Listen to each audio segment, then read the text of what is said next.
On Friday, September 13th, the Salt Lake Chamber will host its 126th annual meeting. It's a chance for us to honor those who give of their time and talents to strengthen the business community and the Utah economy. It's also a nice time for us to hand out some awards, including the honor of Small Business of the Year. Now this year that honor goes to G&A Partners. G&A is a comprehensive human resource outsourcing and administrative provider. By any measure, G&A Partners has had a terrific year, growing by 75%. Well, here to tell us the secret to G&A Partners' success is Aaron Call. He's the Regional Vice President of Sales and Operations. He also chaired the Chamber's Capital Club back in 2012. Aaron, thanks for taking some time with us. Thank you. And congratulations, of course, but that number jumps right off the page, 75% growth. What's behind that?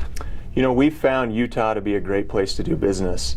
We've been in the state now for about 8 years, serving the small and mid-sized business community, and for us, working with business owners who value their human capital, value the people side of their business, has allowed us to move forward, find new solutions, increase that value potential within our clients, which in turn has allowed them to grow, and together we've been able to see some success. The Utah economy has positioned itself as one of the strongest in the nation, and we've had a lot of growth because everybody was sort of digging out of the hole that was the Great Recession.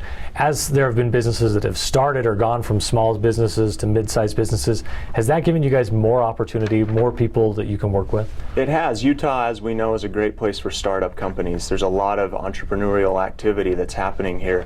As we work with small businesses that grow to mid-sized companies and some even grow to large companies, it gives us a unique opportunity to watch them through that growth, help them grow, and then provide solutions that they need as they make those transitions from small to mid to large. You've also had great timing as far as from your business position, in that a lot of businesses are now struggling with switching on to or making the healthcare changes that are involved with the Affordable Care Act.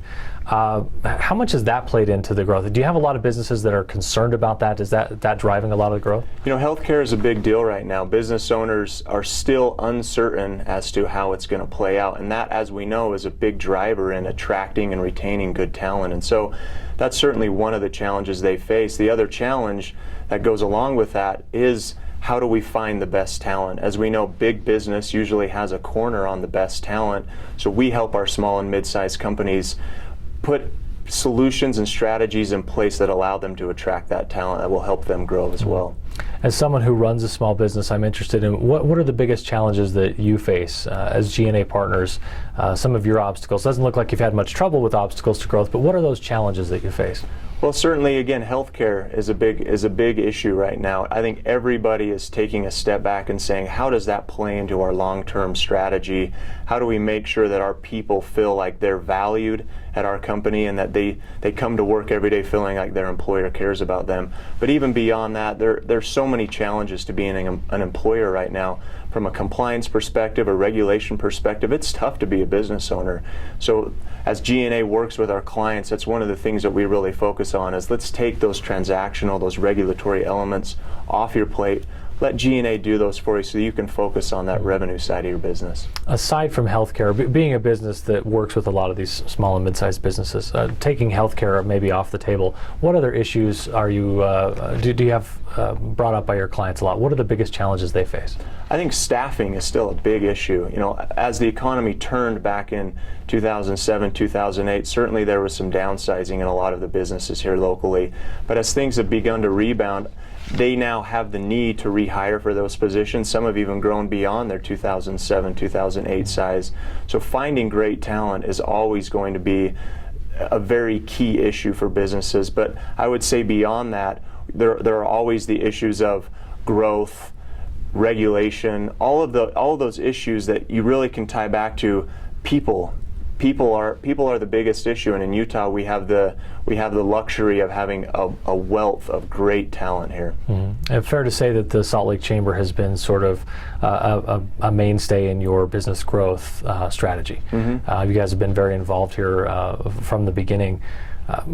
How has that helped you? How has the Chamber helped your business? I think for us, our involvement with the Chamber has really been on a couple of different levels. I think first and foremost, getting involved with the Chamber has been great for us, whether it's with the Capital Club like you mentioned, or participating in the expo every year, or our staff, teaching HR seminars to local HR professionals here at the Chamber. Certainly getting involved is important, but understanding that the Chamber has a unique position within the community as to understanding not just big business in Utah, but they really get down in the weeds and want to know what the issues are with small and mid-sized companies as well. And so aligning ourselves with the Chamber was very important to us so that we always had the most up-to-date, relevant knowledge as it pertained to our market, which is that small and mid-sized company.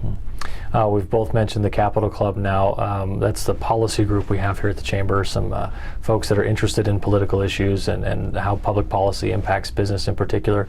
We bring in speakers every month. What do you think the real value of that group is, having chaired it for a year?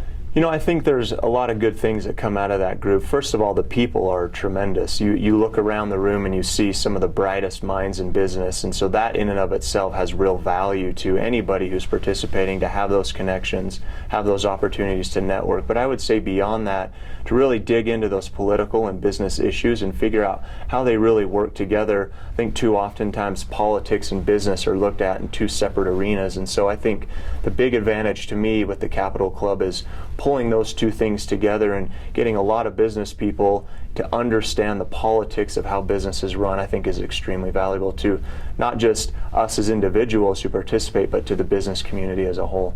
Well, congratulations once again to you and to G&A Partners being named the Small Business of the Year. We look forward to the annual meeting. Thank you. The 126th annual meeting of the Salt Lake Chamber is coming up September 13th. You can register by clicking on the link below or by visiting our website at slchamber.com.